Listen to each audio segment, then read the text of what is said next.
Assalamualaikum warahmatullahi wabarakatuh. Salam guru penggerak. Perkenalkan, nama saya Dewi Fitriani.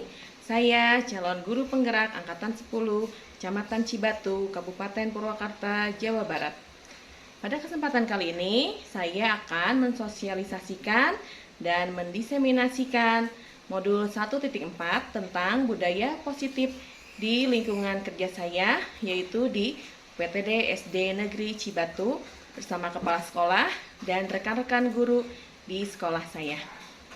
Selamat menyaksikan.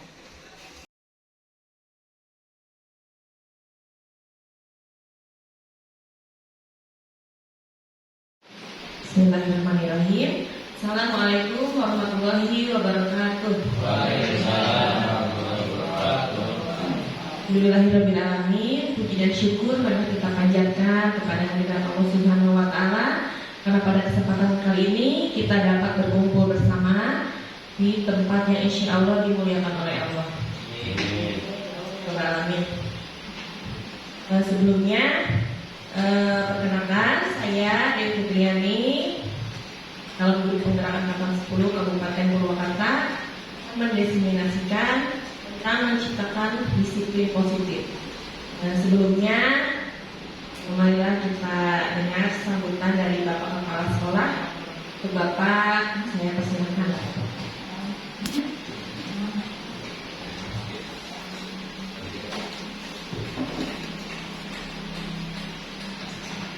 Bismillahirrahmanirrahim. Assalamualaikum warahmatullahi taala wabarakatuh.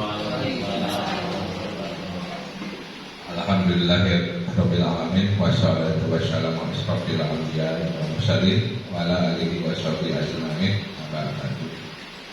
Pertama-tama mari kita ucapkan puji dan syukur ke hadiratillahir Rabbi, yang mana pada hari ini, siang ini kita dapat berkumpul dalam rangka penyampaian diseminasi dari rekan guru kita yang menjadi calon guru penggerak angkatan ke-10 tahun 2024.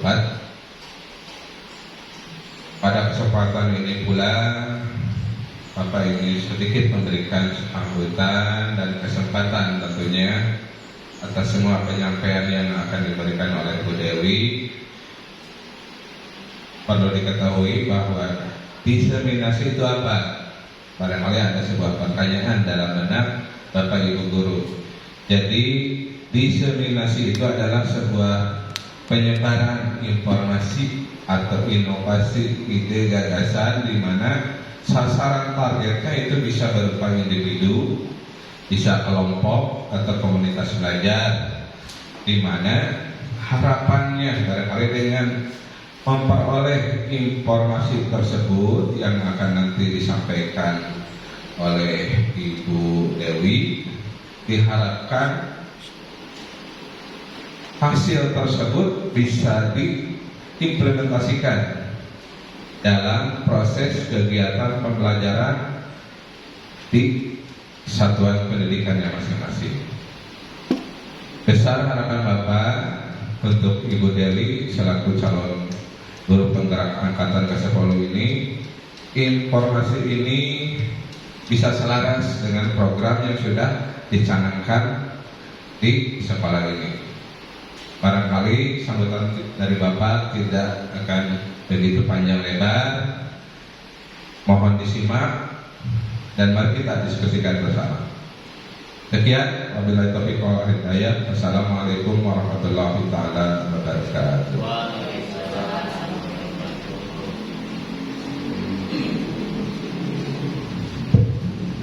Terima kasih Bapak Kepala Sekolah atas penyampaian sambutannya.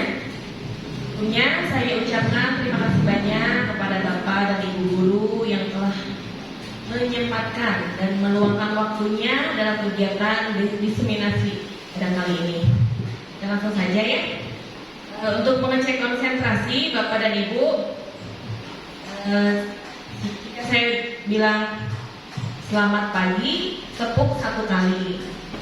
Kalau selamat siang, tepuk 2 kali. Kalau selamat malam, tidak usah tepuk ya. Hening. Konsentrasi ya. Selamat pagi. Pagi. Siang. Siang. Pagi. Malam. Malam. Siang. Pagi. Malam. Oke. Masih ada yang belum konsentrasi ya. Sekali lagi. Selamat pagi. Siang. Malam. Kita kumpulkan dulu konsentrasinya ya. Selamat malam. Nah, udah ya, konsentrasi semua berarti. Nah, di sini saya akan bertanya tentang hukuman. Apakah Bapak dan Ibu setuju dengan pernyataan hukuman dapat mendisiplinkan anak? Setuju tidak Bapak Ibu? Setuju tidak? Setuju. Setuju. Kemudian pemberian hukuman dengan hal positif seperti membaca atau membersihkan halaman sekolah itu dapat meningkatkan disiplin anak. Setuju tidak? Tidak. Tidak. Oh, belum tentu. Yang lain setuju? Ada ibu yang tidak setuju ya. Kemudian yang ketiga, apakah memberi penghargaan itu dapat meningkatkan motivasi belajar anak? Setuju. Setuju. Ya, pemberian reward ataupun punishment ya, hukuman itu, nah ini bisa mendisiplinkan dan bisa memotivasi belajar anak. Jadi tadi jawabannya ada yang setuju, ada yang tidak. Nah, untuk mengetahui jawabannya nanti akan terjawab di akhir kegiatan ini ya. Nah, di sini ada perubahan paradigma. Kegiatannya yaitu kepalan tangan. Ada A dan B. Misalkan ibu dengan bapak dengan sebelahnya ya, ada A dan B. Nah, sobeklah secari kertas kecil, kemudian tuliskan atau benda sesuatu yang sangat berharga itu untuk Anda. Kemudian letakkan di salah satu tangan dan genggam sesuatu tersebut dengan segala daya. Nah, jadi contohnya itu kan mengepal sesuatu nih di tangan ya, dengan segala daya upaya. Sesuatu itu sangat berharga. Kemudian teman B akan mencoba dengan sekuat tenaga, dengan berbagai cara juga meminta Anda untuk memberikan benda tersebut. B bisa membujuk, bisa mengancam atau menghardik, merayu ataupun menyuap apa saja agar dapat membuka kepalan tangan bapak dan ibu. Nah, supaya bapak dan ibu membuka kepalan tangan itu, teman bapak itu memaksa, bisa menyuap, bisa memberi bujukan. Nah, apa yang terjadi? Kira-kira bapak dan ibu akan memberikannya tidak? Tidak. Tidak. Kalau itu sesuatu yang Tergantung gimana? Tergantung sesuatu hal.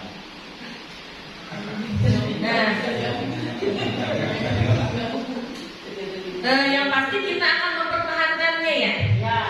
Karena hal tersebut sangat berharga bagi kita. Walaupun diancam. walaupun diancam, mau dirayu, dibujuk, tapi kita mempertahankan sesuatu hal yang berharga itu. Nah, itulah pentingnya posisi kontrol diri kita sebagai kita yang punya kewenangan ataupun keinginan. Begitupun dengan murid. Ya, misalkan kita memaksakan murid untuk menuruti apa yang kita inginkan, tapi ternyata di dalam diri murid dia punya sesuatu yang ingin dipertahankan gitu ya. Begitu juga dengan kasus seperti itu. Prinsip ya, itu berkaitan dengan prinsip yang kita pegang. Nah, selanjutnya bagaimana yang terjadi supaya kita mendapatkan hasil yang sama-sama bisa dicapai gitu. Caranya apa? Dengan kita memberikan suatu kesepakatan atau dengan cara yang lain, pendekatan. Nah, dengan cara-cara seperti itu, misalkan tadi yang kepalan tangan kita berdiskusi, oh boleh misalkan nanti dibuka dengan bersama-sama misalkan, ataupun ketika kita ingin membukanya itu atas dasar keinginan kita sendiri, bukan karena seseorang itu memaksa. Jadi kita yang punya kontrol diri untuk membuka ataupun tidak memberikan sesuatu tersebut. Gitu ya. Nah, di sini apa itu budaya positif? Budaya positif ini adalah perwujudan dari nilai-nilai atau keyakinan universal yang diterapkan di sekolah. Konsep inti yaitu untuk menciptakan budaya positif ini, pertama ada disiplin, kemudian motivasi perilaku manusia, keyakinan kelas atau sekolah, dan kebutuhan dasar manusia, posisi kontrol guru, dan segitiga restitusi. Ini ya. Ada menurut Dr. William Glasser, pergeseran paradigma teori kontrol itu. Ilusi guru mengontrol murid, bahwa semua penguatan positif efektif dan bermanfaat. Yang kedua, ilusi bahwa kritik dan membuat orang merasa bersalah dapat menguatkan karakter. Kemudian ilusi bahwa orang dewasa itu memiliki hak untuk memaksa. Nah, dari tadi ya posisi guru itu pada murid sebenarnya banyak yang memaksa ya. Anak harus belajar, harus membersihkan kelas, itu sebenarnya memaksa. Nah, ini teorinya. Bagaimana seseorang bisa berubah dari paradigma stimulus respon kepada pendekatan teori kontrol tersebut? Pertama, ya di sini ada realitas atau kebutuhan kita sama. Kemudian yang ketiga, apakah memberi penghargaan itu dapat meningkatkan motivasi belajar anak? Setuju. Ya, pemberian reward ataupun punishment ya, hukuman itu, nah ini bisa mendisiplinkan dan bisa memotivasi belajar anak. Jadi tadi jawabannya ada yang setuju, ada yang tidak. Nah, untuk mengetahui jawabannya nanti akan terjawab di akhir kegiatan ini ya. Nah, di sini ada perubahan paradigma. Kegiatannya yaitu kepalan tangan. Ada A dan B. Misalkan ibu dengan bapak dengan sebelahnya ya, ada A dan B. Nah, sobeklah secari kertas kecil, kemudian tuliskan atau benda sesuatu yang sangat berharga itu untuk Anda. Kemudian letakkan di salah satu tangan dan genggam sesuatu tersebut dengan segala daya. Nah, jadi contohnya itu kan mengepal sesuatu di tangan ya, dengan segala daya upaya. Sesuatu itu sangat berharga. Kemudian teman B akan mencoba dengan sekuat tenaga, dengan berbagai cara juga meminta Anda untuk memberikan benda tersebut.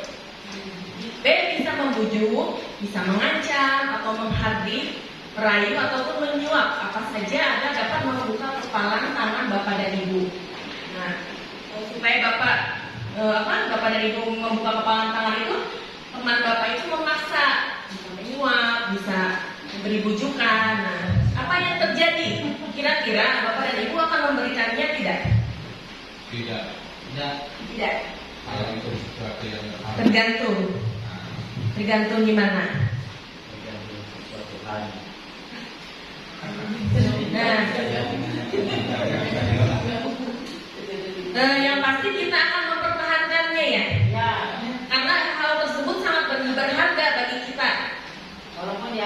walaupun diancam, mau dirayu, dibujuk, tapi kita mempertahankan sesuatu hal yang berharga itu. Nah, itulah pentingnya posisi kontrol diri kita sebagai kita yang punya kewenangan ataupun keinginan. Begitupun dengan murid. Ya, misalkan kita memaksakan murid untuk menuruti apa yang kita inginkan, tapi ternyata di dalam diri murid dia punya sesuatu yang ingin dipertahankan gitu ya. Begitu juga dengan kasus seperti itu. Prinsip ya, itu berkaitan dengan prinsip yang kita pegang. Nah, selanjutnya bagaimana yang terjadi supaya kita mendapatkan hasil yang sama-sama bisa dicapai gitu. Caranya apa? Dengan kita memberikan suatu kesepakatan atau dengan cara yang lain, pendekatan. Nah, dengan cara-cara seperti itu, misalkan tadi yang kepalan tangan kita berdiskusi, oh boleh misalkan nanti dibuka dengan bersama-sama misalkan, ataupun ketika kita ingin membukanya itu atas dasar keinginan kita sendiri, bukan karena seseorang itu memaksa. Jadi kita yang punya kontrol diri untuk membuka ataupun tidak memberikan sesuatu tersebut. Gitu ya. Nah, di sini apa itu budaya positif? Budaya positif ini adalah perwujudan dari nilai-nilai atau keyakinan universal yang diterapkan di sekolah. Konsep inti yaitu untuk menciptakan budaya positif ini, pertama ada disiplin, kemudian motivasi perilaku manusia, keyakinan kelas atau sekolah, dan kebutuhan dasar manusia, posisi kontrol guru, dan segitiga restitusi. Nah, di sini ya. Ada menurut Dr. William Glasser, pergeseran paradigma teori kontrol itu. Ilusi guru mengontrol murid, bahwa semua penguatan positif efektif dan bermanfaat. Yang kedua, ilusi bahwa kritik dan membuat orang merasa bersalah dapat menguatkan karakter. Kemudian ilusi bahwa orang dewasa itu memiliki hak untuk memaksa. Nah, dari tadi ya, posisi guru itu pada murid sebenarnya banyak yang memaksa ya. Anak harus belajar, harus membersihkan kelas, itu sebenarnya memaksa. Nah, ini teorinya. Bagaimana seseorang bisa berubah dari paradigma stimulus respon kepada pendekatan teori kontrol tersebut? Pertama, lihat ya, di sini ada realitas atau kebutuhan kita sama. Berdasarkan teori kontrol, realitas atau kebutuhan kita itu berbeda ternyata ya. Kemudian semua orang melihat hal yang sama. Menurut teori kontrolnya, setiap orang itu memiliki gambaran yang berbeda. Kemudian kita mencoba mengubah orang agar berpandangan sama dengan kita. Kita berusaha memahami pandangan orang lain tentang dunia. Jadi ini berbeda pendapat mengenai tadi ya, berkaitan dengan hukuman kepada murid juga, dan suatu paksaan kepada murid. Kemudian perilaku buruk dilihat sebagai guru atau kesalahan. Semua orang perilaku memiliki tujuan. Misalkan ada seorang murid yang tidak menggunakan sepatu ke sekolah, apakah kita memberikan hukuman secara langsung, ataukah kita bertanya dulu? Kalau menurut stimulus respon, pasti perbuatan itu kan melanggar aturan. Tapi dengan teori kontrol kita bisa melakukannya dengan hanya apakah alasannya murid tersebut tidak menggunakan sepatu, karena sepatunya basah ataupun hilang, itu kan ada tujuannya ya. Jadi seorang anak itu bisa melakukan kesalahan itu karena ada tujuannya. Kemudian pemaksaan ada pada saat bujukan gagal. Dan teori kontrolnya yaitu kolaborasi dan konsensus menciptakan pilihan-pilihan baru. Nah, kalau di sini dalam teori, ketika kita memaksakan pada murid harus itu membersihkan kelas, piket. Nah, itu kan berpikir menang kalah ya. Kita yang memberi perintah, anak yang mematuhinya. Tapi di dalam teori kontrol ini, model berpikirnya itu menang Tidak ada murid yang dirugikan ataupun guru yang merasa kecewa. Nah, di sini adalah model berpikirnya menang dan menang. Nah, di sini disiplin positif. Apa sih disiplin positif itu? Jadi disiplin positif itu merupakan salah satu cara penerapan disiplin yang bertujuan untuk menemukan kesadaran serta memberdayakan anak untuk melakukan sesuatu tanpa sogokan, ancaman maupun hukuman. Jadi anak itu melakukan sesuatu itu atas dasar kesadaran.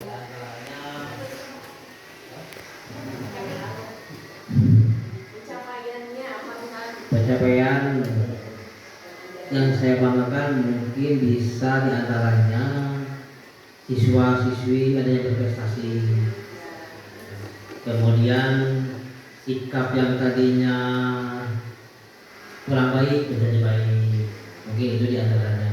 Barangkali yang lain bisa menambahkan.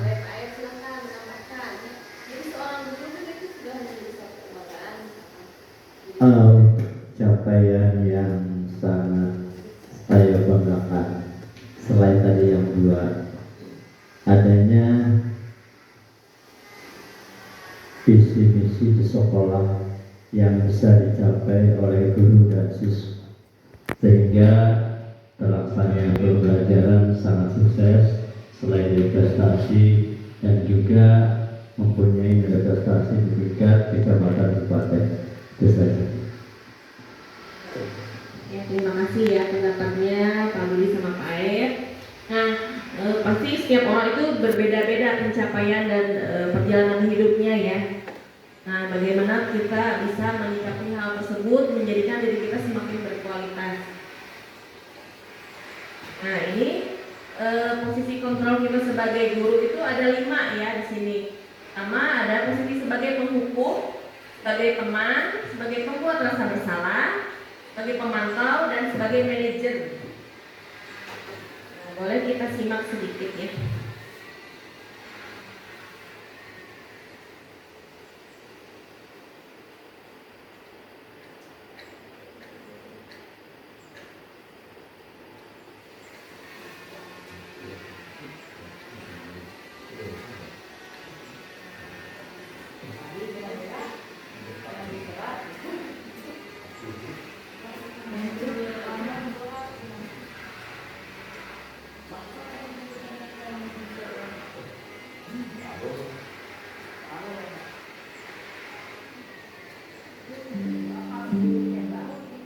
Pada video kali ini kita akan membahas tentang asupan dan disiplin yang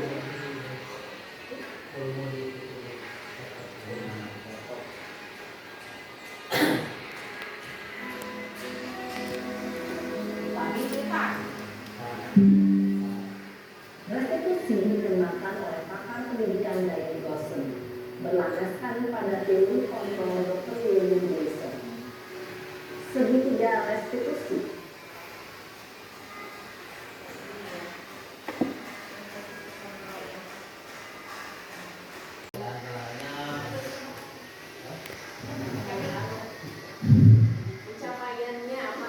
Pencapaian yang saya banggakan mungkin bisa diantaranya siswa-siswi ada yang berprestasi, kemudian sikap yang tadinya kurang baik menjadi baik, mungkin itu diantaranya.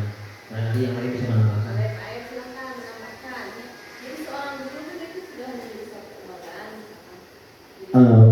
Capaian yang sangat saya banggakan selain tadi yang dua, adanya visi misi di sekolah yang bisa dicapai oleh guru dan siswa, sehingga terlaksananya pembelajaran sangat sukses selain dari prestasi dan juga mempunyai nilai prestasi di tingkat kecamatan kabupaten. Itu saja. Ya, terima kasih ya pendapatnya Pak Budi sama Pak Aep. Nah, pasti setiap orang itu berbeda-beda pencapaian dan perjalanan hidupnya ya. Nah, bagaimana kita bisa menyikapi hal tersebut menjadikan diri kita semakin berkualitas. Nah ini posisi kontrol kita sebagai guru itu ada 5 ya di sini. Pertama ada posisi sebagai penghukum, sebagai teman, sebagai pembuat rasa bersalah, sebagai pemantau, dan sebagai manajer. Nah, boleh kita simak sedikit ya.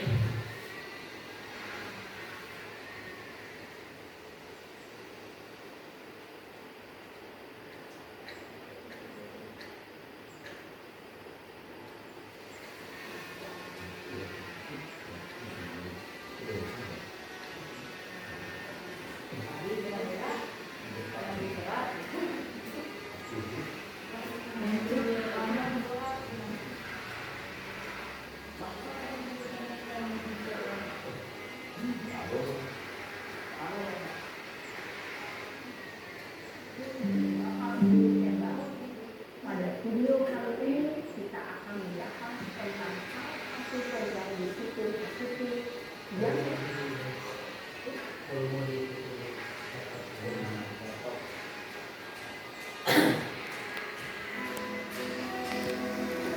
bagi kita. Restitusi dikenakan oleh pakar pendidikan dari Boston berlandaskan pada teori kontrol Dr. William Wilson. Segitiga restitusi.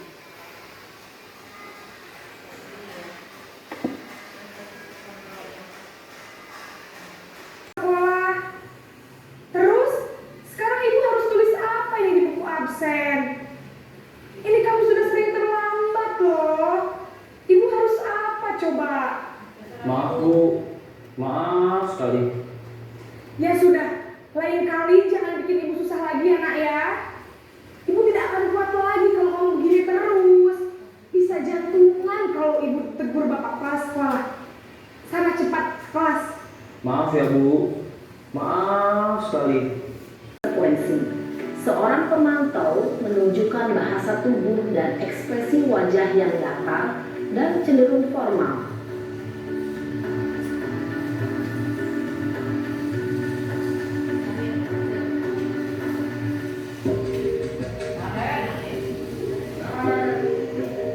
Dari guru dalam menghadapi murid-murid yang bermasalah. Ada 5 ya, itu si penghukum, kemudian sebagai teman, pembuat merasa bersalah, pemantau, dan manajer.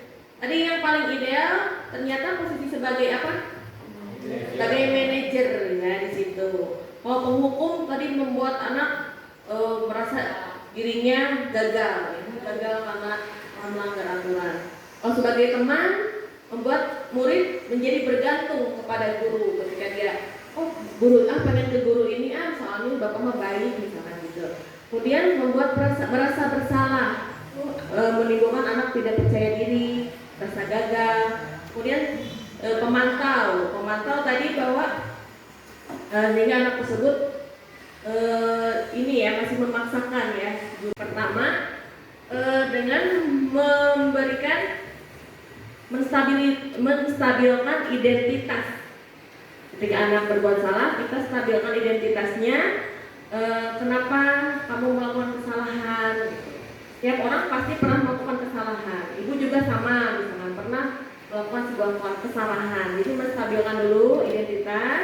Dan di situ yang kedua yaitu memvalidasi kebutuhan. Langkah keduanya itu kamu tentu punya alasan mengapa bisa melakukan kesalahan tersebut.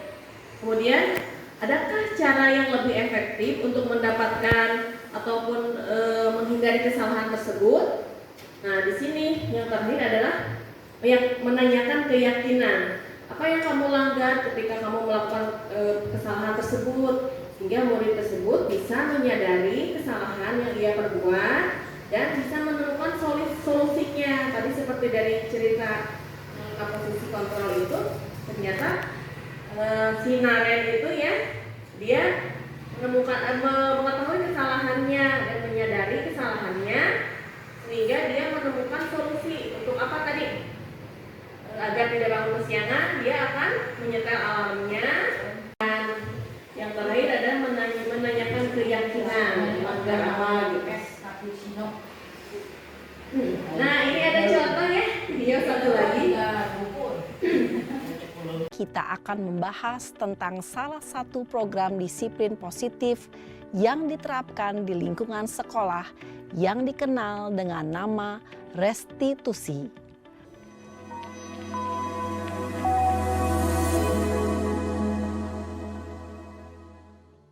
Restitusi dikembangkan oleh pakar pendidikan Diane Goosen, berlandaskan pada teori kontrol Dr. William Glasser.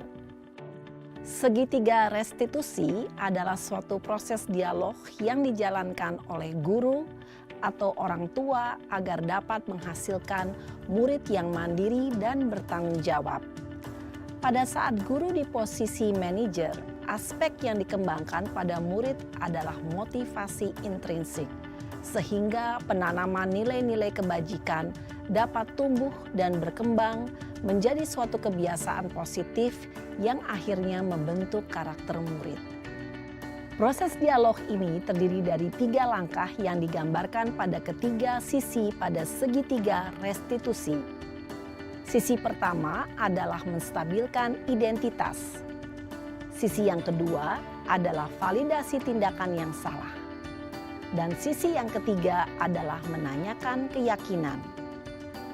Ibu dan Bapak guru, berikut ini akan ditunjukkan bagaimana seorang guru berada dalam posisi manajer menggunakan penerapan segitiga restitusi.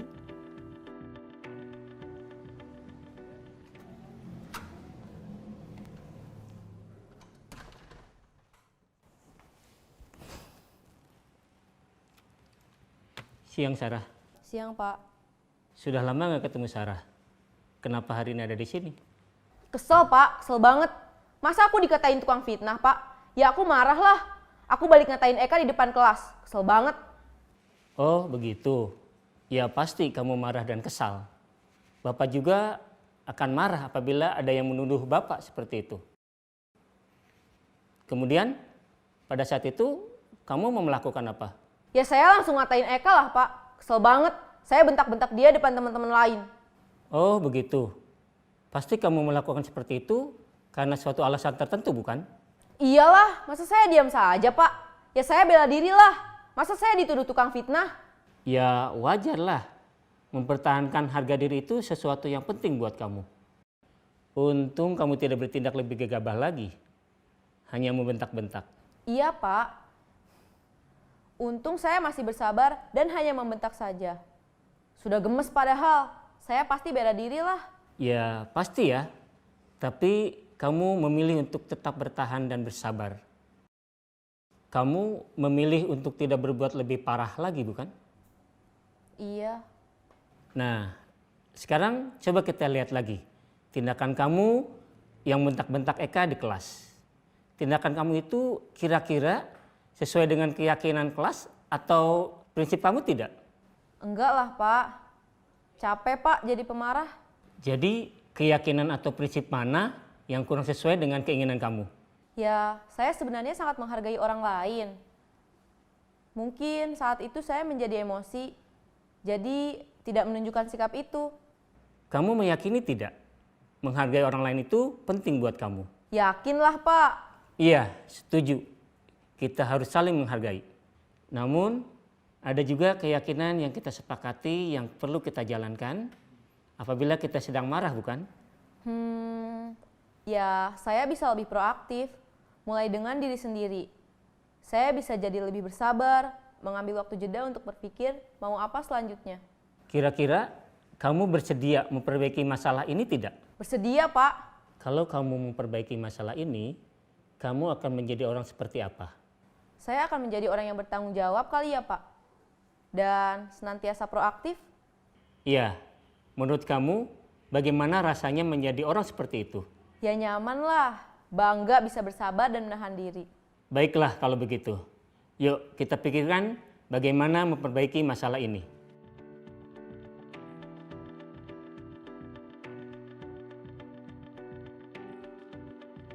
Ibu dan Bapak guru. Jadi bahwa di posisi tersebut adalah ada 5 posisi kontrol yang ideal, yaitu dengan memposisikan diri sebagai manajer dan menerapkan segitiga restitusi. Ketika anak salah, menanyakan atau memvalidasi dulu identitas kesalahannya itu kenapa. Kemudian yang kedua adalah apa? Nah ini ya, memvalidasi kesalahannya atau kebutuhannya, kenapa melakukan kesalahan tersebut, dan apakah kesalahan tersebut melanggar keyakinan kelas atau tidak. Nah yang terakhir adalah menanyakan keyakinan bahwa hal tersebut melanggar keyakinan dan dia bisa, dan seorang murid itu bisa menemukan menyadari kesalahannya dan menemukan solusi dari permasalahan yang dia buat. Nah seperti itu ya Bapak Ibu, penerapan segitiga restitusinya dan budaya positif di sekolah. Mungkin ada yang akan ditanyakan dulu. Ya, itu Bapak. Ada yang mau bertanya lagi tidak tentang penerapan budaya positif? Apakah ada yang nggak paham gitu? Apa sih Bu tadi teh nggak paham gitu? Restitusi teh paham ya? Paham ya, alhamdulillah. Kalau semuanya sudah paham, bagaimana kita menciptakan suatu budaya positif itu melalui disiplin positif. Disiplin itu dengan menerapkan nilai-nilai kebajikan universal yang masuk ke dalam tadi yang proyek Pancasila, profil pelajar Pancasila. Nah itu yang 6 dimensi itu di situ. Itu juga kan ada nilai-nilai yang dapat kita terapkan kepada murid melalui posisi kita sebagai guru seperti apa, dan pentingnya kita untuk menumbuhkan kesadaran kepada murid dengan pertama kita membuat suatu keyakinan kelas dan keyakinan sekolah sehingga murid bisa menjalankannya segala pembiasaan tersebut dengan penuh kesadaran. Jadi tanpa ada paksaan, murid sudah, oh ini berarti tugas saya seperti ini gitu. Sehingga terciptalah suatu budaya positif di sekolah kita seperti itu. Mungkin nanti kita akan buat ya keyakinan sekolah, keyakinan kelas dulu Ibu dan Bapak di kelas dengan murid, karena suatu keyakinan itu dibuat dengan dua arah, yaitu dari guru dan murid atau peserta didik ya, sehingga terwujudlah suatu kesepakatan atau keyakinan kelas tersebut, dan kita bisa membuat suatu keyakinan sekolah dengan menerapkan kesepakatan antara kepala sekolah dengan guru, ataupun bisa kita melibatkan orang tua murid juga ya di situ.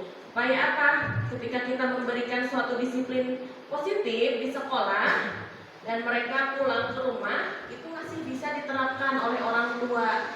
Jadi mereka sudah terbiasa baik di rumah ataupun di sekolah sudah menerapkan disiplin positif ataupun budaya positif tersebut. Jadi sangat penting untuk kita berkolaborasi dengan seluruh warga sekolah ya, terutama dengan orang tua juga. Jadi diberi pemahaman orang tua agar di rumah diterapkan juga budaya positif atau disiplin positif dengan pembiasaan-pembiasaan yang baik yang menerapkan nilai-nilai kebajikan yang tadi.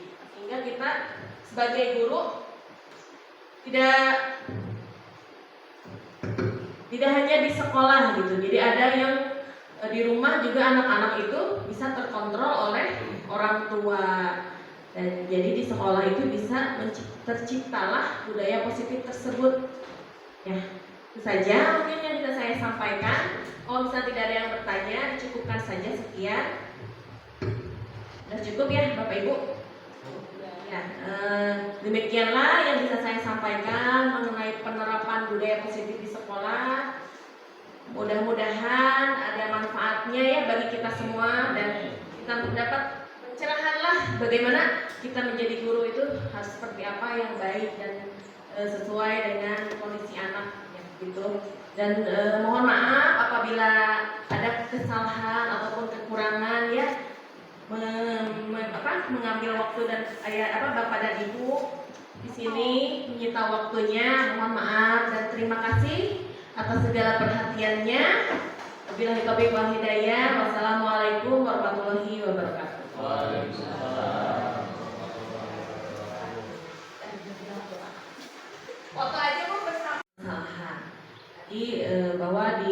tersebut adalah ada 5 posisi kontrol yang ideal, yaitu dengan memposisikan diri sebagai manajer dan menerapkan segitiga restitusi. Ketika anak salah, menanyakan atau memvalidasi dulu identitas kesalahannya itu kenapa. Kemudian yang kedua adalah apa?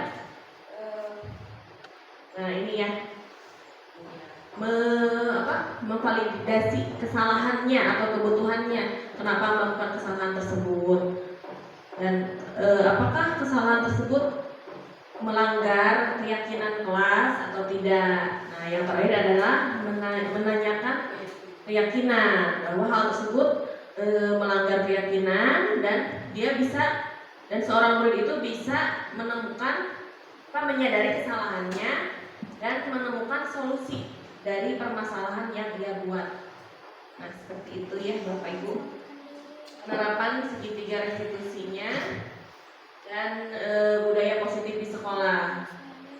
Mungkin ada yang akan ditanyakan dulu.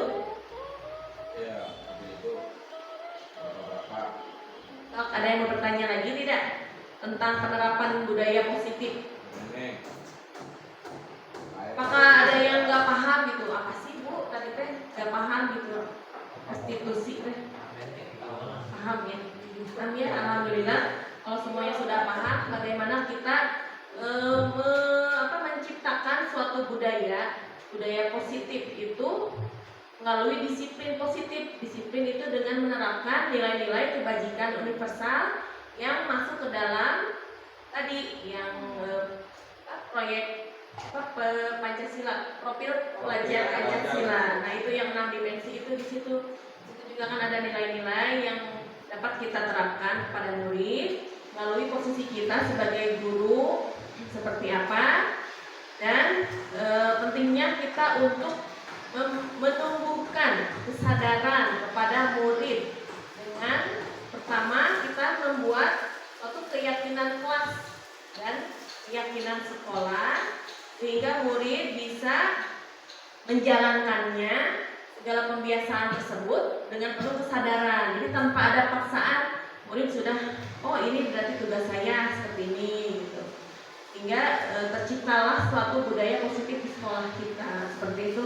Mungkin nanti kita akan buat ya keyakinan sekolah, keyakinan kelas dulu Ibu dan Bapak di kelas dengan murid, karena suatu keyakinan itu dibuat dengan 2 arah, yaitu dari guru dan murid atau peserta didik ya, sehingga terwujudlah suatu kesepakatan atau keyakinan kelas tersebut, dan kita bisa membuat suatu keyakinan sekolah dengan menerapkan kesepakatan antara kepala sekolah dengan guru, ataupun bisa kita melibatkan orang tua murid juga ya di situ. Supaya apa? Ketika kita memberikan suatu disiplin positif di sekolah dan mereka pulang ke rumah, itu masih bisa diterapkan oleh orang tua. Jadi mereka sudah terbiasa baik di rumah ataupun di sekolah sudah menerapkan disiplin positif ataupun budaya positif tersebut. Jadi sangat penting untuk kita berkolaborasi dengan seluruh warga sekolah ya, terutama dengan orang tua juga. Jadi diberi pemahaman orang tua agar di rumah diterapkan juga budaya positif atau disiplin positif dengan pembiasaan-pembiasaan yang baik yang menerapkan nilai-nilai kebajikan yang tadi. Sehingga kita sebagai guru tidak hanya di sekolah gitu. Jadi ada yang di rumah juga anak-anak itu bisa terkontrol oleh orang tua. Dan jadi di sekolah itu bisa terciptalah budaya positif tersebut. Ya, itu saja mungkin yang bisa saya sampaikan. Kalau misalnya tidak ada yang bertanya, cukupkan saja sekian. Sudah cukup ya Bapak Ibu? Ya, demikianlah yang bisa saya sampaikan mengenai penerapan budaya positif di sekolah. Mudah-mudahan ada manfaatnya ya bagi kita semua, dan kita mendapat pencerahan lah bagaimana kita menjadi guru itu harus seperti apa yang baik dan sesuai dengan kondisi anak ya, gitu. Dan mohon maaf apabila ada kesalahan ataupun kekurangan ya. mengambil waktu dan Bapak dan Ibu di sini menyita waktunya. Mohon maaf dan terima kasih atas segala perhatiannya. Wabillahi taufiq wal hidayah. Wassalamualaikum warahmatullahi wabarakatuh.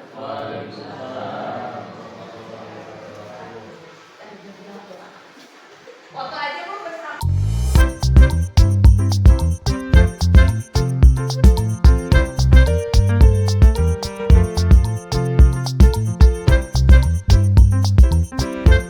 Bismillahirrahmanirrahim. Assalamualaikum warahmatullahi wabarakatuh. Waalaikumsalam warahmatullahi wabarakatuh.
Udah?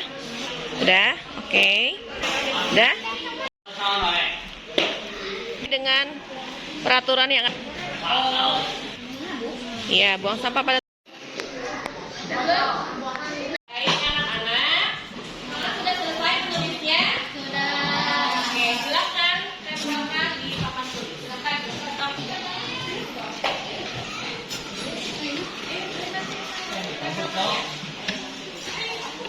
Ayo, sini.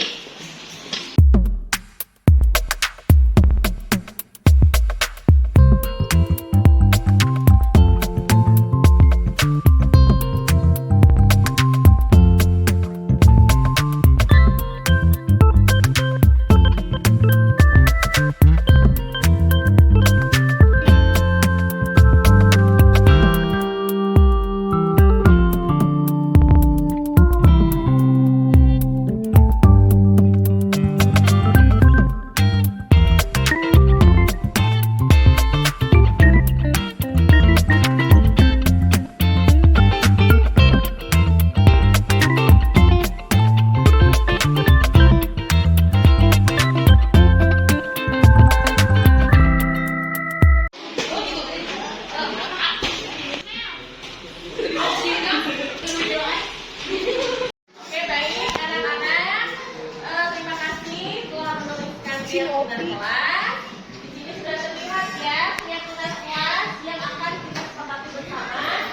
Nanti akan kita laksanakan untuk menumbuhkan disiplin positif di kelas kita sehingga menumbuhkan budaya positif di sekolah kita. Oke, terima kasih.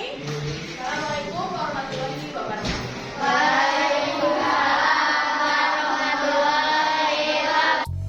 Respon murid terhadap pembuatan keyakinan kelas.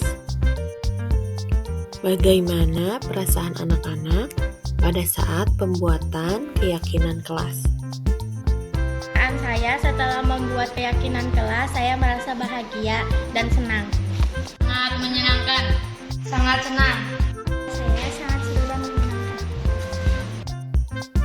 Apakah menurut anak-anak pembuatan keyakinan kelas itu penting dilakukan? Menurut saya sangat penting. Penting sekali untuk kedisiplinan. Tentu sangat penting. Menurut anak-anak, kenapa pembuatan keyakinan kelas itu sangat penting dilakukan? Keyakinan kelas kita bisa lebih disiplin. Dengan membuat keyakinan kelas, kita dapat menunjukkan rasa tanggung jawab. Menunjukkan sikap saling menghormati. Keyakinan kelas, kita bisa lebih menghargai sesama teman.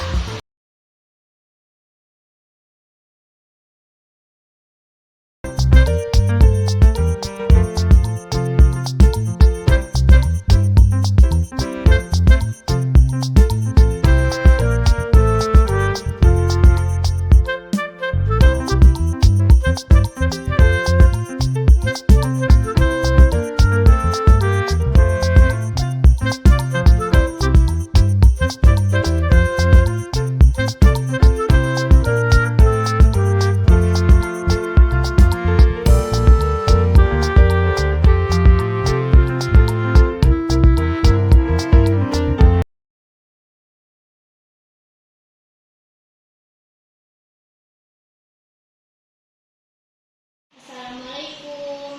Waalaikumsalam. Sini masuk. Silakan duduk. Ya Bu, Tika, apa kabarnya hari ini? alhamdulillah baik Bu. Tika tahu tidak kenapa Tika ibu panggil jam istirahat ke sini? Saya tahu Bu, karena hari ini saya tidak memakai seragam yang mengetat sesuai aturan hari ini. Iya, betul Tika. Artinya Tika sudah menyadari kesalahannya ya. Tiap manusia itu memang tidak akan pernah luput dari kesalahan. Ibu juga sama, pernah melakukan kesalahan. Tapi kita juga harus tahu dan mencari solusinya bagaimana memecahkan masalah kita. Nah, Ibu ingin tahu alasan Tika kenapa tidak memakai seragam seperti teman-teman hari ini? Maaf Bu, tadi pagi seragam pramuka saya kancingnya terlepas dan mama saya belum sempat menjahitnya. Oh gitu. Kira-kira ada solusinya tidak? Supaya Tika nanti bisa pakai seragam yang sama dengan teman-teman sesuai hari? Saya akan menjahitnya tanpa harus menunggu mama saya. Oh iya, bagus ya. Ibu hargai usaha Tika, jadi tidak menunggu mama dulu. Artinya Tika berusaha mandiri dan bertanggung jawab atas apa yang terjadi ya. Baik, terima kasih Tika. Silahkan kembali ke teman-teman. Terima kasih. Assalamualaikum. Waalaikumsalam. Perkenalkan, nama saya Pika Mutiara Putri dari kelas 6 SDN Cibatu. Saya mengucapkan terima kasih atas tegurannya kepada Ibu Dewi. Saya merasa bahagia karena sudah diperhatikan oleh guru. Saya pun menyadari kesalahan saya yang sudah melanggar keyakinan kelas dan saya menemukan solusi pemecahan masalah saya. Melalui teguran dari ibu, saya lebih menjadi pribadi yang lebih mandiri dan lebih bertanggung jawab. Terima kasih, Ibu.